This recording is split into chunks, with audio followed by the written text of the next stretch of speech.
Hello everybody, this is our next iteration of the JES series, the literature of sustainability, and today we are looking at the fourth SDG on quality education. For those of you who are new to the series, the project spreading over several months aims to look at the literature from around the world that has anticipated, foregrounded, contested sustainability as a theme, even when it has not been called that. So while the United Nations SDG goals are a more recent phenomenon, literature, as usual, being ahead of the curve, has always been interested in questions of sustainability, questions of justice, climate crisis, refugees, human rights, and whatnot. So today we have a very intriguing topic and a very intriguing speaker. More than questions of sustainability, I think there are also larger questions about what does literature do. So welcome to all of you, and welcome particularly to Professor Jessie Selbin of Gettysburg College, whose topic today dealing with SDG for quality education is titled How Do Novels Educate? Over to Atul for a more formal and detailed introduction. Thank you all again. Thank you, sir. Hello, everyone, to today's talk. And if I may introduce Professor Selbin to you. Jessie Selbin is Assistant Professor of English at Gettysburg College, where she teaches long 19th century British and global Anglophone literature. She is currently completing a book manuscript on the history of close reading and the rise of critical thinking as a popular ideal, which is forthcoming with Princeton University Press. Her writing has appeared in the PMLA, which is the Publications of the Modern Language Association, the ELH, that is the English Literary History, Victorian Studies, Victorian Literature and Culture, the Victorian Periodicals Review, 19th Century Context, Teaching Sociology, and the Undisciplining the Victorian Classroom project. Today, her talk is titled, How Do Novels Educate? Over to you, Professor Selbin. Thank you so much. Thank you for that really kind introduction. And thank you so much to Dr. Pramod Nayar and Dr. Anna Kurian for the really welcome invitation to speak today and for hosting in general such a fascinating series of lectures. I was particularly thrilled to be asked to speak on the topic of education and how it can be made more accessible, because this is a topic that unites my research and pedagogical work.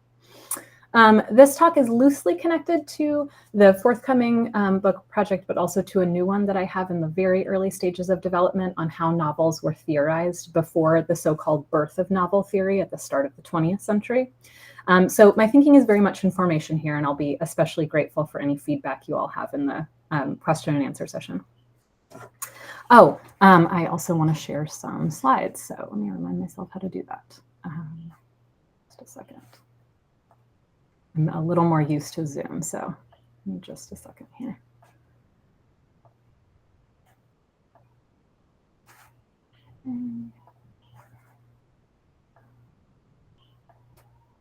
Okay. Let's see. I can't see you all now, so could somebody just maybe unmute and tell me if you can see my slides? Yes, we can. Yes, we can. Okay, terrific. All right. Thank you so much. Okay, so I'll dive right in. So as most here likely know, the United Nations summarizes its fourth Sustainable Development Goal as follows, as you can see on your screen, to ensure inclusive and equitable quality education and promote lifelong learning opportunities for all. In the overview graphic for the SDG 2025 report, unsurprisingly then, school features prominently in both the iconography and highlighted text, which stresses the distinction between children in school and out of school.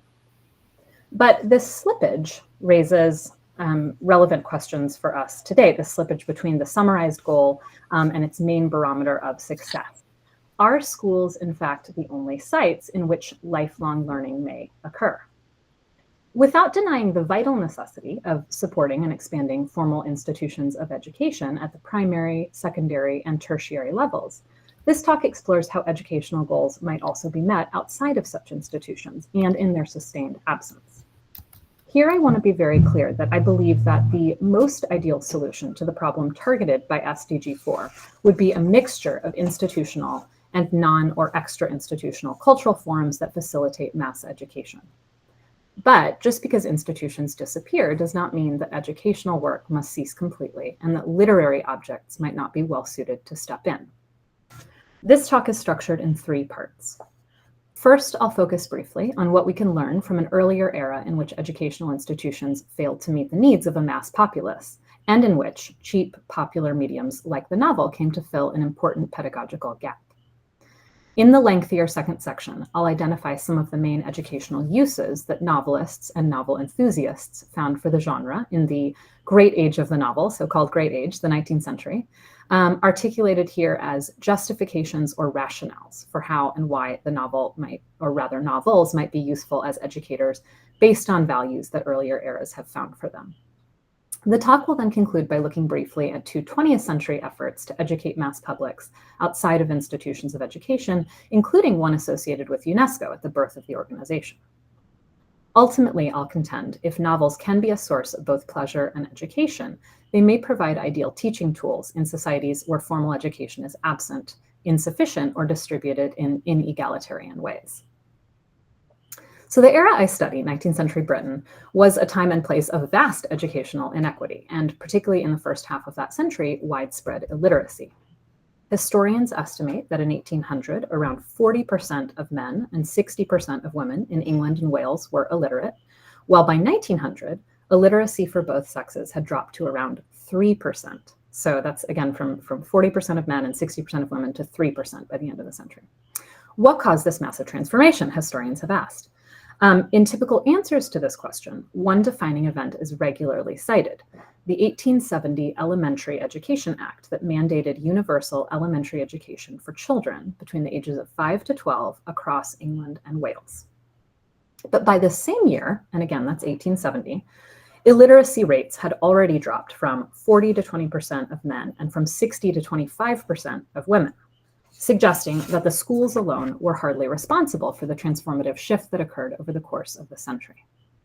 Institutions were, to be clear, still central. Many in the era gained the tools of literacy and many other forms of knowledge and skill from a wide range of youth and adult-oriented educational sites like church schools, dame schools, workhouse schools, mechanics institutes, and more. But they also gained literacy and other major skills from works of literature themselves. Here, listeners might raise a very reasonable question. How could novels literally be read on any mass scale in a culture with such high illiteracy rates, either then or now? One major factor in the 19th century was the widespread popularity of oral reading, which both enabled anyone who knew a literate person to listen to a novel or anything else being read, and also lent a new cachet to literacy. As the novel became the era's most popular medium of entertainment. A counterexample may be useful. In Shakespeare's age, when drama was the dominant form of entertainment, and even London's poorest citizens could sometimes spare a penny to stand in the pit at the Globe Theatre, no additional literacy skills were required to enjoy the play. By contrast, the novel's rise as a popular form both incentivized and fueled the rise of mass literacy. Expanded cultures of oral reading also created new sites for listening to novels read aloud, not just the fireside or the schoolroom, but public reading rooms, playhouses, pubs, coffee houses, churches, even workplaces. In the penny readings movement, Kate Nesbitt has found, middle-class philanthropists would offer workers an opportunity to listen to higher literary works. But archival records have also shown the existence of a 19th century tradition of factory readers who read aloud not only newspapers, but popular novels by Dickens, Tolstoy, and others. And the proper term here actually is factory lectores, as the tradition began in Cuba and then traveled to the United States with a big influx of Cuban immigrants to Florida in 1865. As Swati Moitra has found, some 19th century Bengali women likewise practiced oral communitarian reading, that's the term that she uses, and the practice was then documented for Western readers by the Reverend James Long, who in the 1850s recounted with wonder an oral reader hired to, and you can see this quotation now in front of you, read 2 hours daily to 40 or 50 females in his house, and added, "This has been a practice from time immemorial in Bengal, where readings, as in all Eastern countries, have been so popular and where intonation, gesture, etc. make a book listened to more telling than when simply read." In other words, something better in the oral reading than when read privately, words on the page. Women, he adds, sometimes sit in a circle round a woman who reads to them. Allowing them an average of 10 hearers or readers to each book, we calculate these 600,000 Bengali books have 2 million readers or hearers. He, again, marvels. Based on the similarly high prevalence of oral reading in 19th century African American communities, Elizabeth McHenry has coined the phrase oral literacy and argued that communities that, this is her quotation, endorsed a broader notion of oral literacy did not valorize the power of formal or individualized literacy over communal knowledge, end quote. So all of this suggests that there is no intrinsic reason why cultures of oral reading could not be reprised and flourish today. Indeed, given the contemporary rise of oral mediums like the podcast, our ears and minds may already have become especially practiced in oral literacy, maybe more so than in the 19th century, as radios would only appear at the very end of that century. So high levels of illiteracy may in fact be perfectly compatible with cultures in which novels bear the capacity to serve as educational tools. But why the novel in particular? In some sense, this is a lecture about how any reading outside of institutions and in any medium amenable to mass distribution in a cheap format can educate readers or those who listen to materials that are read. In other words, there may be nothing special about the capacity of the novel to educate that cannot equally be affected by, say, lyric poetry, drama, journalism, or isn't there? For a set of Victorians who were highly concerned with the education of a largely illiterate mass public, there were in fact many things that they felt were special about the novel, or at least about prose fiction, including manifestations like the short story or novella. 2 months after Forster's Elementary Education Act, the one I just mentioned that mandated compulsory education for English and Welsh children in 1870, 2 months after that passed, the critic Anne Mosley sketched a counterplan for mass education. An extra institutional program, more likely, she believed, to spur lasting transformation. You'll see where I've taken my title in On Fiction as an Educator.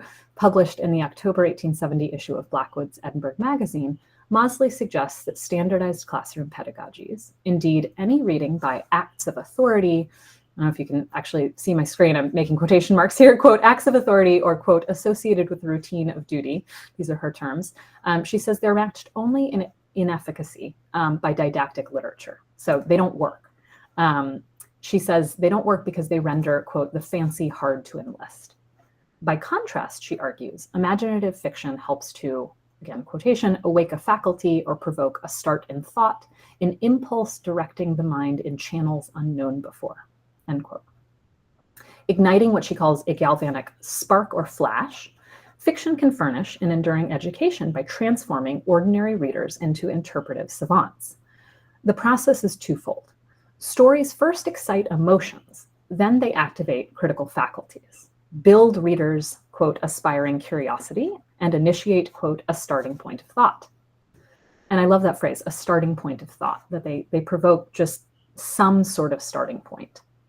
On this model, fiction prompts a form of labor, that's again her term, that because it is spontaneous, self-directed, and unalienated, becomes a source of pleasure and discovery. The transformation is transitive, exceeding the print page and diffusing into the reader's life. So she says, different from reading it from what he was before, the reader of this genuinely, educative, imaginative fiction will find, and this is again her, will find that his mind was opened by it, his interests widened, his views extended, his sense of life quickened, end quote. If Mosley isn't quite clear about where this spark comes from or precisely how it works, we can try to hypothesize from her prompt. And so the remainder of this talk represents my attempt to do so. And here I'll start with my justifications or rationales. So rationale number one, the novel is, of course, cheaper and more portable than educational institutions tend to be. This point is so obvious that it requires minimal further explanation. I think we all know that novels are inexpensive to print, they're easy to distribute, they can travel anywhere with a mailing address or an internet connection or a bookstore, or better yet, a library. And I'll return to libraries at the very end of the talk. Because they're designed as populist genres, they're generally crafted to entertain and appeal, aside from the most high art examples that you see in modernism, for instance. Generally, they tend to pose relatively fewer barriers to engagement than does, for instance, poetic verse. So rationale number two, Novels offer forms of education that are commonly experienced as livelier, more pleasurable, and more memorable than institutional educations tend to be. Indeed, novels have long exhibited a strong skepticism of educational institutions, of formal educations, as if highlighting their own potential to provide alternative forms of learning. In a book from just last year by Bridget Chalk, Novel Schooling, the author opens with a catalog of bleak, punitive, fictional depictions of education, inviting us to recall James Joyce's Stephen Dedalus in shock at his stinging hands after breaking his glasses, Charlotte Bronte's Jane Eyre, up there in the middle of your screen, humiliated in front of her new boarding school classmates, Charles Dickens's David Copperfield over on the right, wearing a placard on his back at Mr. Creakle's school, and then Zadie Smith's more recent Irie Jones reeling at the notion that Shakespeare, in fact, is not speaking to a half Jamaican, half British girl. These are her examples. By contrast, novels tend to hook readers, and it is by first capturing imaginations that they may do their most effective educational work. In the Chronicle of Higher Education, recently, Scott Carlson has explored the question of how pleasure might help us cultivate a learning society by way of questions like, these are his questions, is it really the case that people dislike learning, or do they just dislike school? And then a further question, his, how do innate interests and genuine curiosity drive people to learn and students to persist? And how do institutions enable or hinder that? I think these are really important questions for all of us who are in higher education. Carlson derives the question from the title of an essay written by David Graeber, the late professor of anthropology and economic historian. And Graeber's title for his essay was, "What's the Point If We Can't Have Fun?" There are, of course, I would say many points to an education besides just having fun, but Graeber's insight, and this was one that's been affirmed by education psychologists, is that you can actually learn more if you enjoy learning something. But first, and this is rationale number 3, precisely because they operate in the terrain of fiction rather than reality, novels stand to generate unscripted modes of interpretation and reading. And again, a contrast may be useful. It's easy to see that and how a novel is not a straightforward self-help guide, even if, as Beth Bloom has richly illustrated in a recent book, in the contemporary moment, the industries of literature and self-help appear to court and even encourage their own mutual conflation. She's referring, as you can see on the screen, her book on the left, some of those she references on the right, modern trend of marketing novels like self-help guides. Again, these are some examples. You'll notice if you look closely that all of them self-identify on their covers as a novel, lest they be mistaken for actual guides for how to do various things. Bloom persuasively traces what she terms the novelistic self-help compulsion back to the 19th century. But as she well recognizes, the novel may be infused by this self-help drive without in fact serving in the same direct explanatory relationship to readers. The everywhere exemplified ability of readers and critics and scholars of novels to disagree about how best to interpret them and whether or why they matter is a testament to how novels prompt us toward individual engagement and meaning-making, and thus also toward disagreement. This is true not least because, unlike the self-help guide, novels are not designed as straightforwardly pedagogical mediums, and I don't mean in my remarks today to reduce them to that. The novel's value as an aesthetic object should not be denied or ignored, but nor should it be seen as fully separable from its capacity to educate, including through aesthetic features like form and style. I also take it as a given that any novel, and indeed any work of art, implicitly teaches its audiences how to navigate it, which is itself a form of education. But since this is the most arguable case of how novels educate, I'll return to follow up on that complex case near the end of my remarks. Rationale number 4, novels offer intimately imaginable contact with other cultures, eras, and perspectives. Indeed, this argument goes, they may be among our very best tools for achieving this unique experience. Here it's helpful to know a bit about the origins and first century of the novel as a popular medium, the long 18th century. There, the novel emerged in and through a few distinct subgenres that all differed markedly in what they portrayed, but that were loosely unified by an attempt to convey otherwise inaccessible forms of experience. So travel narratives, like on the top left, Robinson Crusoe, shaped the novel by transporting readers to spaces they would never visit, most of them, while slave and captivity narratives, like Olaudah Equiano's interesting narrative of his life, conveyed what were otherwise unimaginable circumstances to many readers. Historical fiction likewise arose to transport readers to eras unlike their own, as in some of the earliest known novels that we have. Thomas Nash's The Unfortunate Traveler from 1594, Madame de Lafayette's 1678 La Princesse de Clèves, and then the later 1810s and 1820s novels of Walter Scott, which really kind of kicked off the genre as a popular form, the historical novel. But the novel also found perhaps its most prominent modern form in the genre typically referred to as the Bildungsroman, which offered glimpses into the lives of protagonists undertaking journeys, pedagogical, moral, spiritual, and affective. And here again are some of the pioneering examples. Christoph Wieland's 1766 Geschichte des Agathon, Johann Wolfgang von Goethe's Wilhelm Meister, Thomas Carlyle's Sartor Resartus. I have argued elsewhere that the Bildungsroman should in fact be reclassified as a comparatively minor species of a broader novel of education that has origins in the genre of domestic fiction, which centered the often equally unseen and undocumented psychological journeys of women. And I'm not going to read out all of these titles. This is actually just a small fraction of what exists, but these are all examples of female-oriented and authored novels of education that predate the Bildungsroman's rise at the end of the 18th century. And again, there are many more across the British and European novelistic traditions, maybe outside of that as well. This is just what I'm familiar with. In the earliest known definition of the Bildungsroman, the German philologist Karl Morgenstern described it as a form that both represents the education of a protagonist, that's what's depicted in the plot, but it also affects the education of readers. It shapes readers in pedagogical ways. However, as I've shown, the, again, largely female novel of education entwined these same functions before, during, and well after the rise of the Bildungsroman.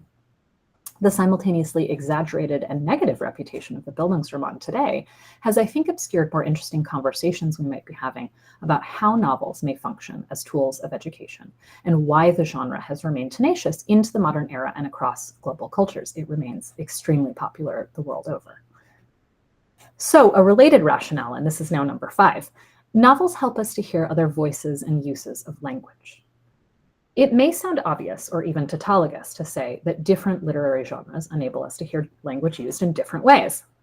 But narratologists often posit that what the novel does best is to chronicle the shifting perspectives and voices of a wide-ranging cast of characters, and especially their otherwise unknown interior states. Senses of interiority can, of course, be conveyed in verse or delivered in interior monologue on a dramatic stage, but only through somewhat awkward and artificial contrivances, comparatively awkward and artificial contrivances. Particularly in its use of 19th century techniques like focalization and free and direct discourse, novels can fluidly shift from one character's interior thoughts to another, while dialect and heteroglossia are techniques that, dating to the same century, facilitate vivid recognition of the diverse modes of human expression. Indeed, many novelists tend thereby, tacitly or actively, to affirm the process of narrative self-expression that Bell Hooks has called coming to voice. That's her term from this book. Moving from silence into speech in order to convey, and these are again her terms, the multidimensional active self-transformation of subjects no longer defined and interpreted by others, end quote. Today, novelists like Zadie Smith not only inherit the creative uses of dialect that date to the great age of the novel, but introduce it as a core dimension of literary realism in a globalized multicultural era in which speech flows throughout the world more than ever before, but in myriad distinct manifestations.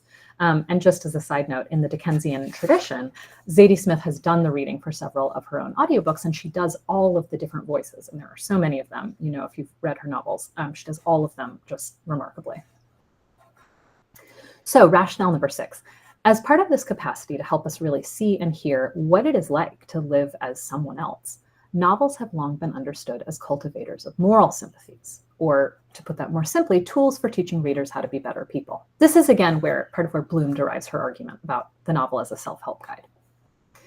Here, they're believed not only to introduce unknown parts of the world or unheard modes of speech, but to cultivate more expansive sympathies more generally toward the unknown or ill-understood. This emerges from the widespread 18th and 19th century use of the novel as an educator of sensibilities. The historian Lynn Hunt has famously argued that because popular fiction initiated mass-scale processes of empathetic expansion and imagination, The novel itself enabled the emergence of human rights in the age of the French, American, and Haitian revolutions. So this is from her book, Inventing Human Rights. 18th century readers, like people before them, empathized with those close to them and with those most obviously like them, their immediate families, their relatives, the people of their parish, in general, their customary social equals.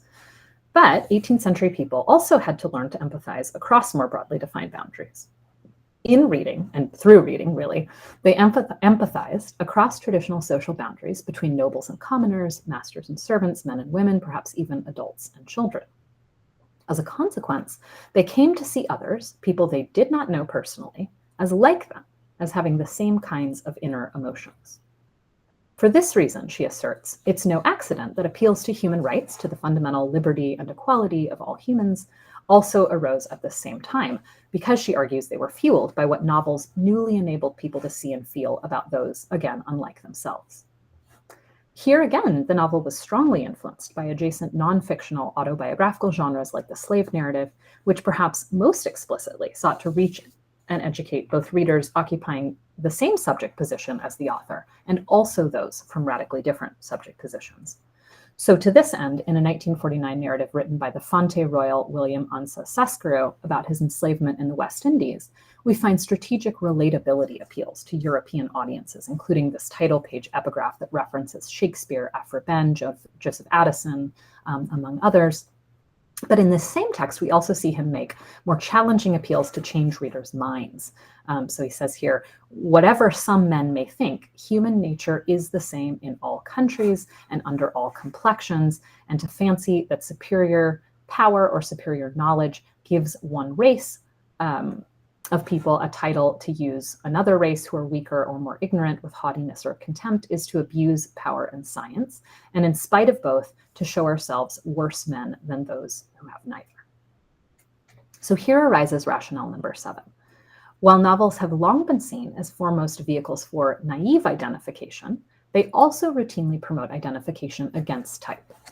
And here it's worth taking a brief detour to consider how identification and its sometimes synonym relatability remain widely misconceived today. Often seen as a simple proxy for identity-based representation, the creation or search for characters in identical subject positions or from similar backgrounds as one's own, relatability sometimes occasions alarm when educators worry that students or other readers may seek out literature selectively on the basis of such representational criteria, only, right, in other words, because they can relate or identify with characters. And so they might. But as long as fiction has circulated popularly, Marissa Palacios Knox has shown, readers have also related both with and against type as they identified with literary characters. My new research on novel criticism from before the birth of novel theory finds that identification can occur on a wide range of bases and may be rooted not just in shared identity, but shared desire, shared experience, shared structures of feeling, and more. A brief case study.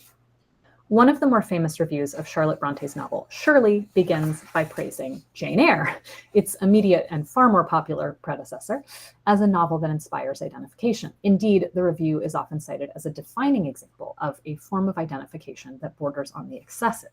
And it's an especially useful one because it employs the term identify explicitly. Although it was published anonymously, and this is crucial actually, we now know that the review was written by the philologist, classicist, and Shakespeare scholar W.G. Clark, who famously wrote here, "Well do we remember how we took up Jane Eyre one winter's evening, somewhat piqued at the extravagant commendations we had heard, and sternly resolved to be critical. Yet," he recounts, "that resolve quickly melted in the face of Jane's oft-remarked relatability, keeping him reading all through the night." And so he continues, "As we read on, we forgot both commendations and criticism, identified ourselves with Jane in all her troubles, and finally married Mr. Rochester about 4 a.m. So he's reading all through the night, and he exhibits a fascinating moment of queer identification in his enthusiastic account of wedding Mr. Rochester in the middle of the night, offering, in other words, a model of identification built on shared desire rather than shared identity. In addition, he suggests that good readers develop empathetic feelings of solidarity with those under duress. For as he puts it, prior to earning this happy marital consummation, readers should first identify with Jane in all her troubles. both aspects often get lost in common concerns that identification may arise too simplistically on the basis of existing commonalities of identity, which clearly the philologist, classicist, Shakespeare scholar W.G. Clark does not have with the poor governess Jane Eyre. Rationale number 8. Novels surprise us into thinking beyond ourselves in exactly these ways and can therefore help disabuse readerly biases. Rather than enabling simplistic forms of identification with those to whom we bear more or less superficial forms of affinity, then, novels tend to unsettle the stability of readers' self-conceptions.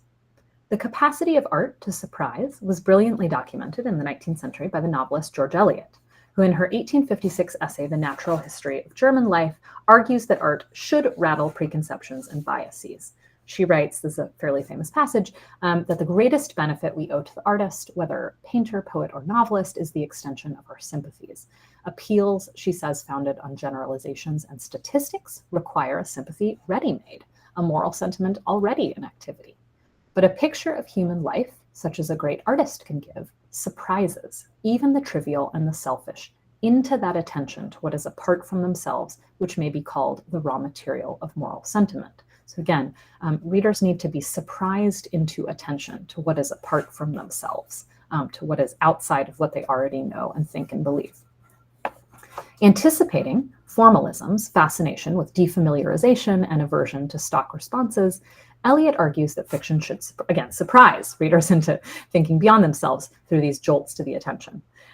Only through these scrupulously observed, minutely detailed, and intimately familiar, relatable, recognizable depictions of ordinary life offered by realist fiction, she wagers, can readers both find themselves in popular novels and also find new ways of looking at themselves, the realities they inhabit, and any possibilities for changing those realms, again, themselves or their realities. So this helps us to understand rationale number 9, the belief, and it was widespread in the 19th century, my research has found, that novels stand to help build critical faculties. So by first capturing readers' minds, many authors and educators of the 19th century believed that novels might teach them to think differently and at best critically. The idea that novels were vital educational tools, but only if they first served as sources of pleasure, was quite live in this era, when major and minor novelists perfected techniques for ensnaring readers through the creation of increasingly immersive story worlds, compelling characters, dynamic plots, recognizable settings. But as, again, I show in my forthcoming book, many did so precisely in order to activate deliberative ensuing reflection upon that immersive world and its relation to or implications for their own reality.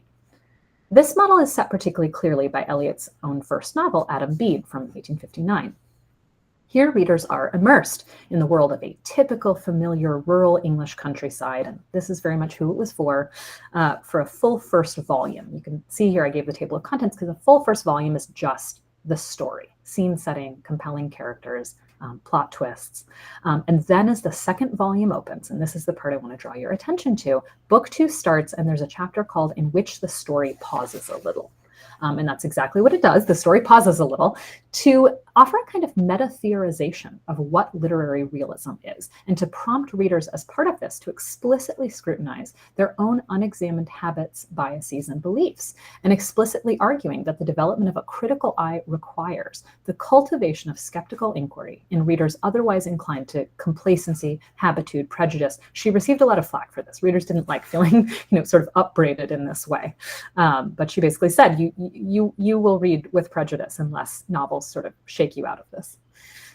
Aiming to cultivate sympathy in order thereby to activate analysis, Eliot and other similar novelists of her era dedicated their fiction to teaching mass audiences how to read closely and think critically. Some novels explicitly invited readers to do so, as in the inquisitive final line of a story called Merry England, No More, by the shoemaker, schoolteacher, and Chartist activist Thomas Cooper. It's a tale of working class immiseration, and it ends by asking, what are your thoughts, reader? That's the final line.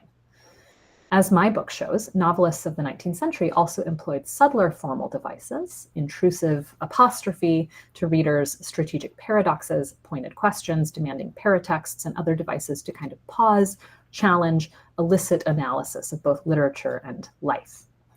Authors who serialized, as well as those who didn't, embedded points of pause within volumes or chapters, installing moments for rumination that, as Carolyn Levine has argued, initiated readers into a kind of political, and this is her term, a political and epistemological training, a way to foster energetic skepticism and uncertainty rather than closure and complacency, end quote. Such devices all formally bolster common advice of the era to pause while reading, to think. So this leads to rationale number 10, rampant in the 19th century, a belief rampant in the 19th century that novels help cultivate attention, and particularly forms of close sustained attention valuable to members of democracies, who are likewise tasked with paying attention to dominant, residual, and emergent trends in socio-political life.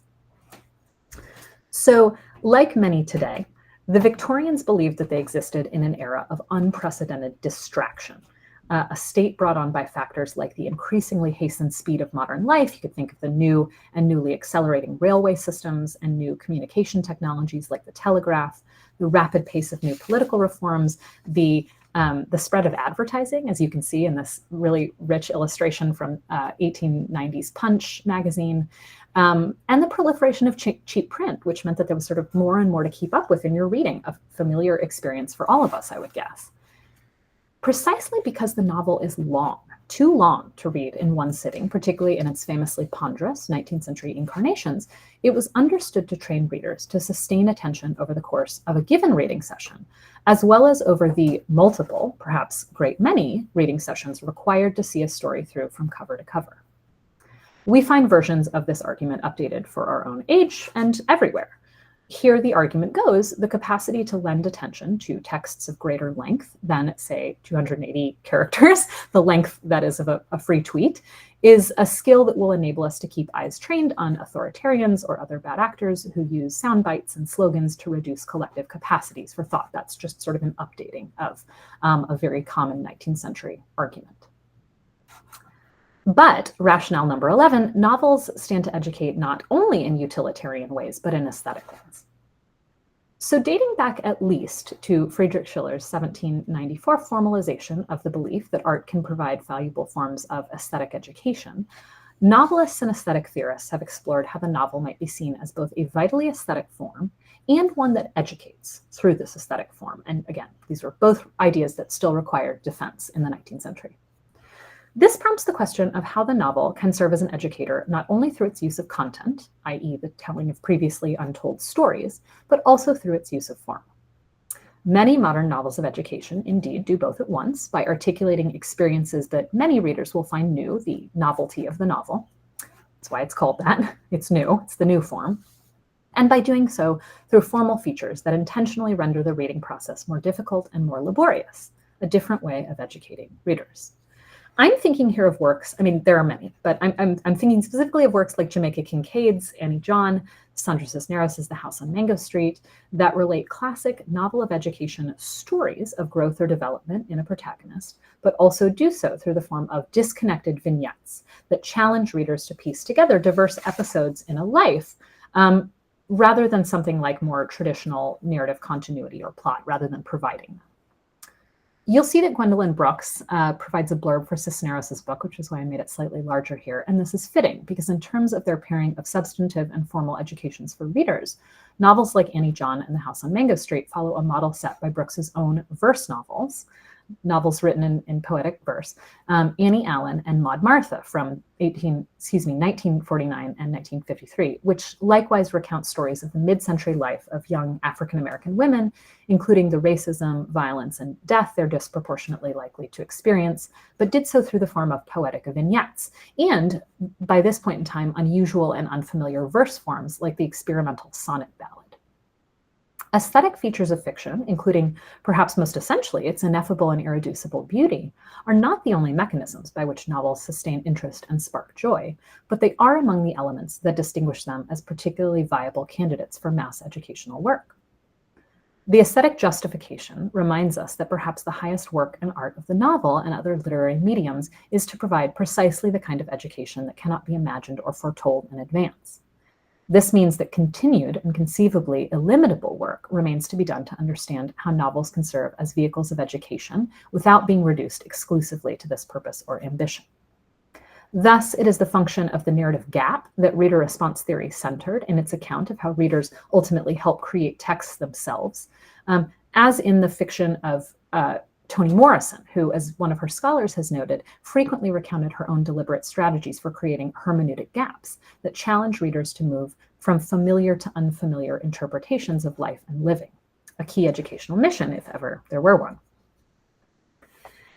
So, third section of the talk, wrapping up soon, 2 previous attempts to educate on a mass scale are of special interest for our purposes today. The first comes at the origins of UNESCO in 1945, which emerged in its formative years, 1845 to 1847, in coordination with major figures of modern literature, like the critic and literature professor I.A. Richards, who got his start at Cambridge University, at this time was teaching at Harvard, and the American poet and then recent Librarian of Congress, Archibald MacLeish. To help UNESCO pursue an education platform with a global reach, Matthew Chambers has found, Richards sought to simplify maximally. Building upon C.K. Ogden's 1930 book Basic English, he developed a controlled version of English that limited the language to just 850 words, with the goal of creating a streamlined vocabulary that could facilitate maximal portability in international communications.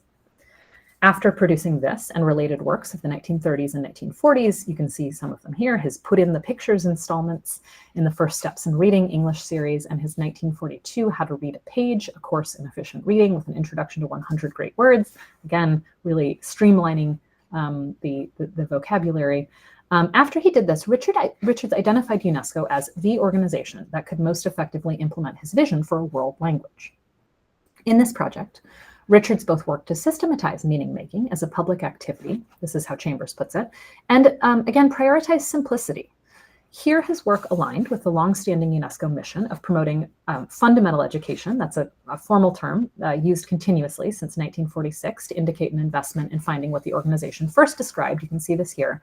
And this is a pamphlet to which Richards contributed as common ground for all peoples in order to combat the problem of illiteracy. Richards himself had previously and somewhat famously argued that poetry is capable of saving us. That's the term associated with Richards earlier on. Poetry is capable of saving us. But his work with UNESCO demonstrates that because his priority was to facilitate communication in a single language across every international border, just focus on artificially constraining language rather than allowing its full complexity to unfurl in literary genres or mediums. In other words, while Richards also sought to popularize, he did so by, again, simplifying, whereas the Victorian critics who promoted the novel as a mass educator typically did so precisely because they recognized challenge and difficulty as part of a meaningful critical education. So we can derive from them the further possibility of educating in the vernacular languages of any given society in which novels are published, again, enabling an education that is both cost-effective and poses no linguistic barriers to learning. You don't have to learn even 850 words of the English language if novels are in whatever language you speak. And here, in fact, the Victorian vision aligns more clearly with that of MacLeish, who, as the director of the Library of Congress, had argued in 1940 that, this is a quote, librarians must themselves become active and not passive agents of the democratic process. They must think of their libraries as organizations of intelligent and well-trained men and women qualified to select from the record in their keeping such materials as are relevant to the decisions that people must make, again, in their sort of ordinary lives, and able to provide those materials to the people in a useful form. End quote. Still today, one of the primary ways that the novel might circulate as an educator is when libraries make them available for borrowing, again suggesting that an education via narrative fiction might not need to cost much of anything besides time. And that's no small criteria. We can return to that, but that's about it. So Richards's formalized liberal internationalist vision of mass education was adopted, but also radically expanded by the grassroots efforts a few decades later of the Brazilian educator and philosopher Paulo Freire. Freire is best known for his efforts to spread literacy among disenfranchised people, particularly in previously colonized countries, and for his idea of critical pedagogy. Critical pedagogy for Freire opposes what he identified as the banking model of education, one in which teachers deposit knowledge unilaterally in students who are seen as empty vessels. In critical pedagogy, the classroom is democratized and hierarchies between teachers and students leveled to promote question asking with the specific goal of advancing critical literacy, both in and outside the classroom. And the idea is very much that problem posing skills developed in classrooms can then be applied universally outside of that Rome. But Freire also intentionally worked outside classroom spaces. As director of the Department of Cultural Extension at Recife University in 1962, he taught Brazilian sugarcane workers to read and write in just 45 days. And he did so by operating, like Richards, from a controlled vocabulary of generative words that could be broken down into simpler syllabic constructions and reassembled to form other relevant terms. But Freire also did so through the creation of cultural circles, which that's his term in Portuguese, of course, but cultural circles rather than literacy classes. And again, we see this sort of attempt to level hierarchies. There are no teachers, only facilitators of a dialogic learning process. The success of Freire's emancipatory pedagogy was both immediate and long-lived. In the immediate wake of his initial experiment, the Brazilian government authorized him to create thousands of identical cultural circles around the country, and Freire outlined plans to help 5 million adults learn to read and write within the next 2 years. But his plans were halted due to a US-backed military coup in 1964, and Freire was exiled from Brazil not long thereafter. In Pedagogy of the Oppressed, Freire outlines the story I've just told briefly with Richard to mention in detail, but perhaps the most salient point for our purposes is this. When institutions fail to educate the masses or are unsupported, simplified primers offer just one method for intervention. But Freire found far greater success than Richards in a longer-term sense. As just one barometer, Pedagogy of the Oppressed remains the third most cited work in the social sciences of all time, while few know anything about Richards' work with UNESCO. Perhaps this was because Freire understood that print texts are best accompanied by something like cultural circles in which people can discuss what they learn. In other words, if by the end of this lecture you see even 1 or 2 reasons that novels might serve as a kind of educator for popular audiences, Freire's example suggests that readers of novels or anything else most benefit when they gather to discuss what they've read. Moreover, we might elicit from Richards and Freire a program for teaching the rudiments of literacy through simplification and in extra-institutional formats. Their models alone may provide pragmatic examples of work that can be done even when schools are few. But I draw an additional and entirely complementary program from the long tradition of 19th century education via the novel that's built around, again, more complex, more challenging, more unknown pedagogical paths. And again, the two may well converge or align to productive ends. As an organization, UNESCO could consider taking a page from Freire's documented successes with sugarcane workers in Brazil in the 1960s. If these workers could learn to read and write in just 45 days, a combination of simplified literacy skills, cultural circles, and the famously enthralling and also challenging powers of narrative fiction might produce meaningful headway in the fight to expand education on a global scale. I do want to acknowledge here that there's a strong utopian dimension to the argument that novels can simply step in where institutions have floundered. But I also want to observe that centuries of novel readers have again testified that scenes or characters or lines from novels have more staying power than any rules they were made to memorize in a classroom setting, perhaps because of their ineffable Mosleyan spark. So I'm sure that many people here can help me think of novels that both do and don't fit the pedagogical schemas I've surveyed today. Maybe you can think of other justifications or rationales. Maybe you have grounds for challenging those entirely, as well as non-fictional works that function similarly. I'd be delighted to hear your thoughts on what those are, as well as on how the idea of a portable educational medium like the novel might fulfill or fail to fulfill the SDG 4 goals. Likewise, I'm continuing to think about the differing advantages and disadvantages of the mass pedagogical programs that I described briefly just now. And I want to conclude by reiterating that I believe that educational institutions are crucial. They should be supported, defended, expanded, uplifted. And history is full of many inspiring examples of institutional educations formed for the purpose of democratizing education, including those of Jyoti Rao and Savitribai Phule in the 1840s in Pune. There are many cases where educational institutions have done vital work. But once again, and finally, history does suggest that transformative educational work can also be done even in the absence of these institutions. And so I would argue that to identify strategies for apprising that culture and vision today, all we need to do is to look to the past. I'll stop there and we'll look forward to hearing your thoughts. Thank you. Thank you so much, Professor Selbin, for that fascinating talk. And we'll now have questions and comments from the audience. Roy Matthew has a question. Roy, please go ahead. Thank you, Azar. Thank you, Professor Selvin. It was very enlightening, and you offered several brilliant rationales why the novel would work as a medium of education, and they made sense also.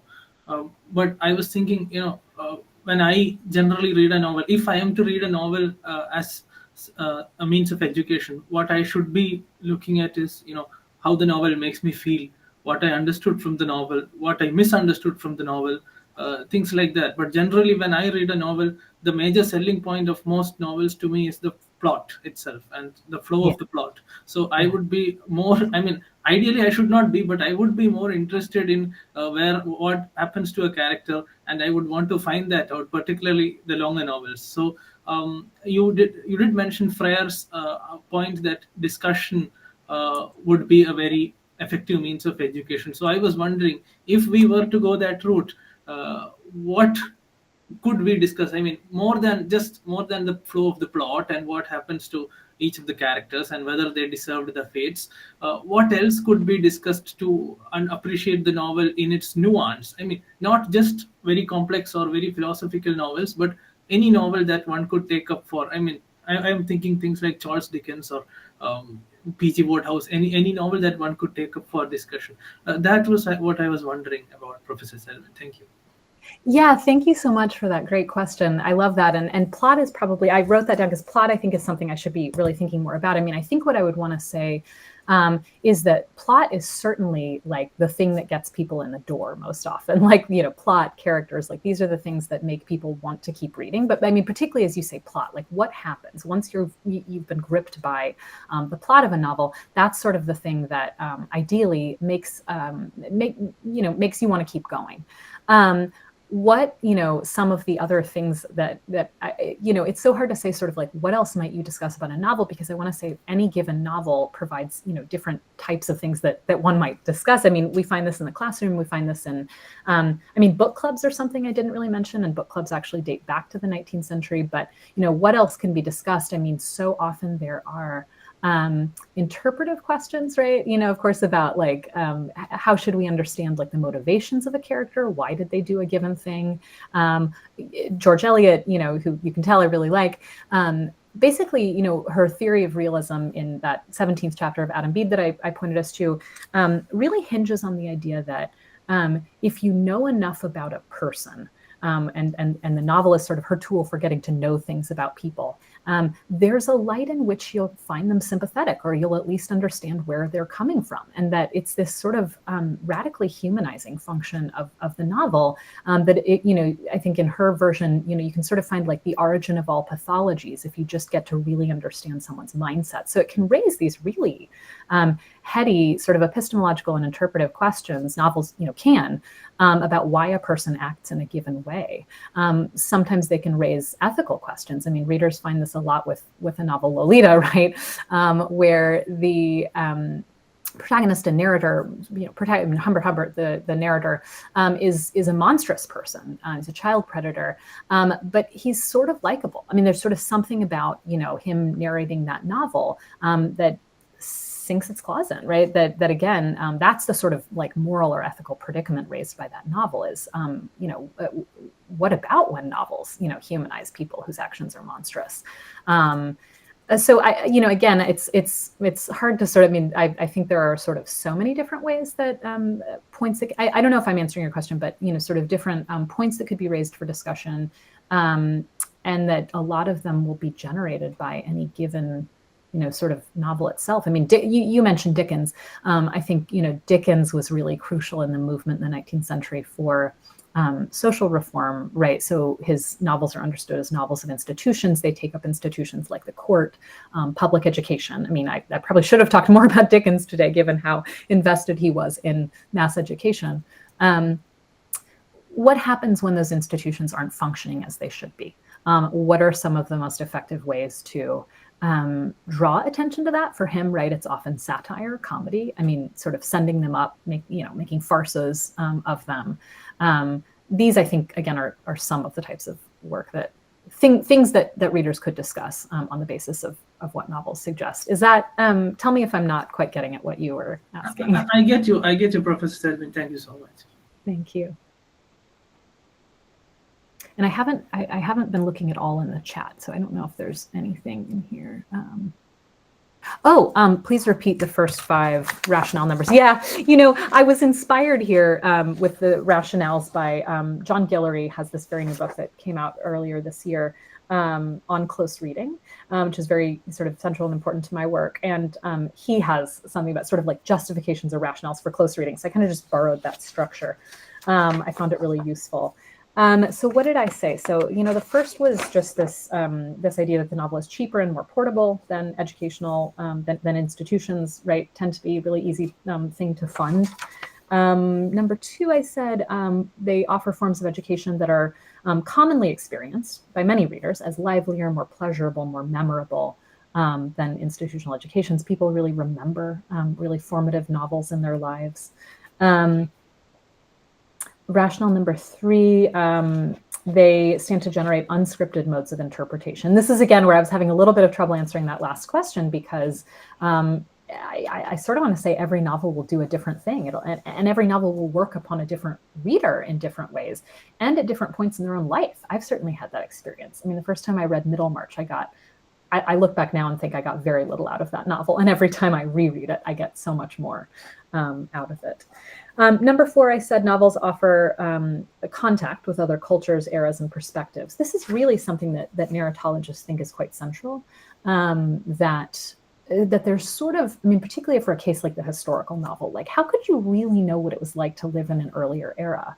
Films, of course, now can give us some sense of this, right? I mean, they function actually very similarly, a kind of narrative medium that enables us to imagine, right? But otherwise, reading a history textbook, it'll give you the facts, but will it give you the experience, right? Or sort of a sense, the feeling of what it was like to be in a different historical moment. Again, some novel scholars would want to say, like, it's the novel that does this best. It's arguable, of course.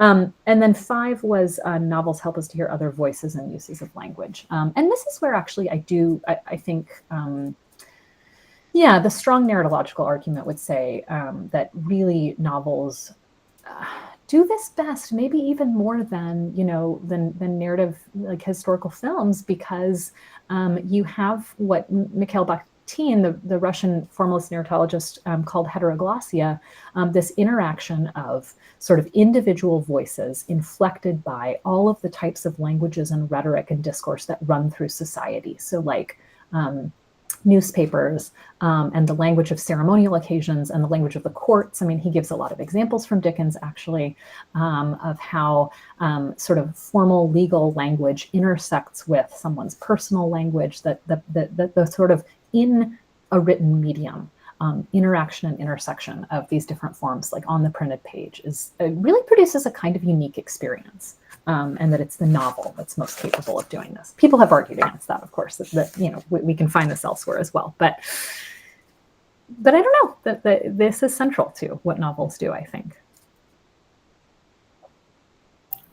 Thank you so much, ma'am. Thank you, Professor Selbin. I had a question, if you wouldn't mind. I was wondering if education as a theme in the Victorian novel had anything to do with the utility of the novel itself as a form, as a medium of education. As in, I'm thinking of a novel like, say, Jane Eyre, where Jane is a governess, or for that matter, late Victorian novel like Jude the Obscure, where Jude is largely self-taught. He's an autodidact, so to say.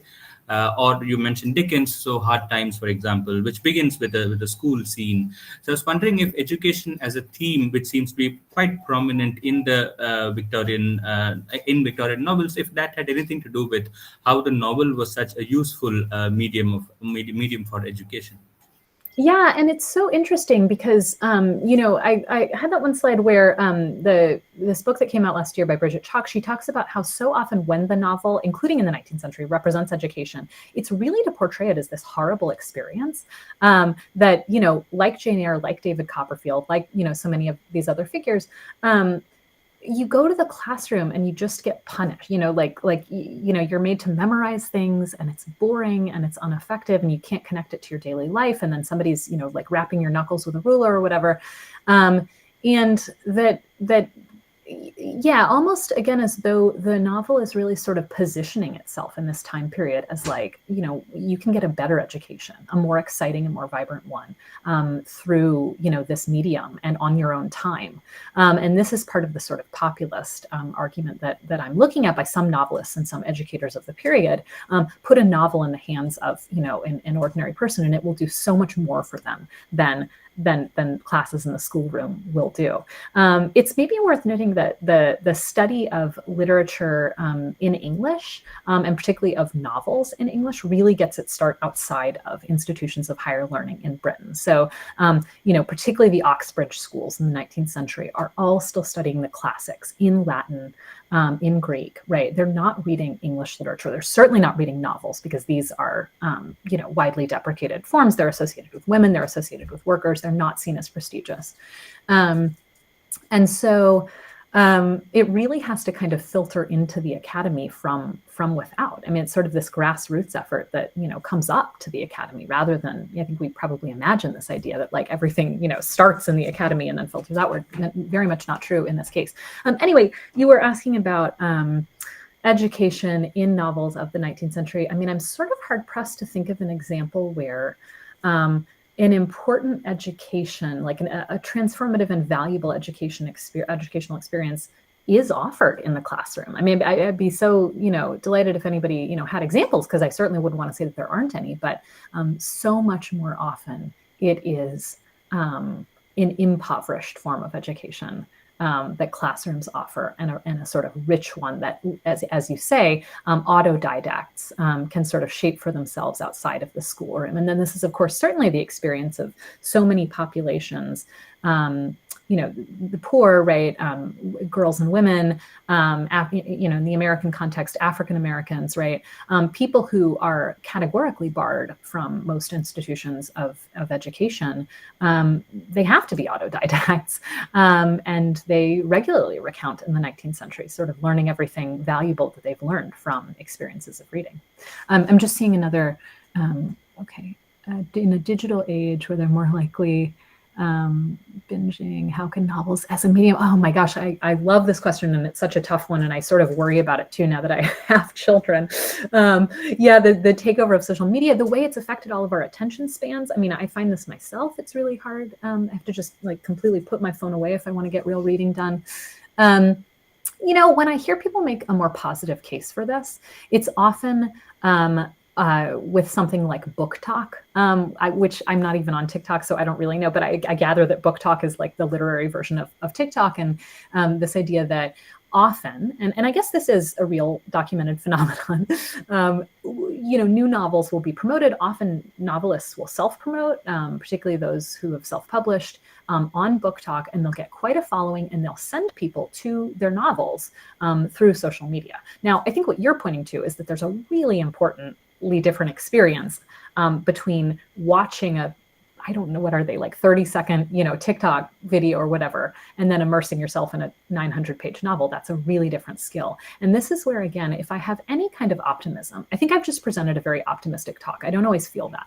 But if I have any optimism about the ability of the novel to work as an educator on a mass scale, it's in thinking about how maybe it's podcasts and other sort of forms of again, almost sort of old school radio style entertainment have come back again in a way that I would never have predicted, that popularity.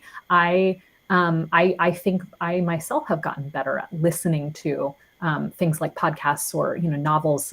I still call them on tape, but files, audio files of novels. LibriVox is a really great resource. If you all don't know it, LibriVox has every imaginable book in the public domain read aloud, and you can download the files. It's all free, and I do that a lot. And so I don't know. I try not to be too negative about new technology and how it has just compromised everyone's attention spans massively, although I certainly do see how that's true.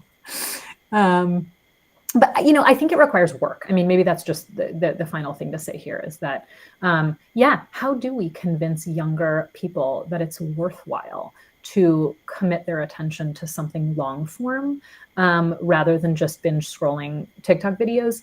I think it goes back to that first question here about like a plot that really hooks you, because I mean, if a plot really hooks you, you want to follow it through, including if it's over hundreds of pages.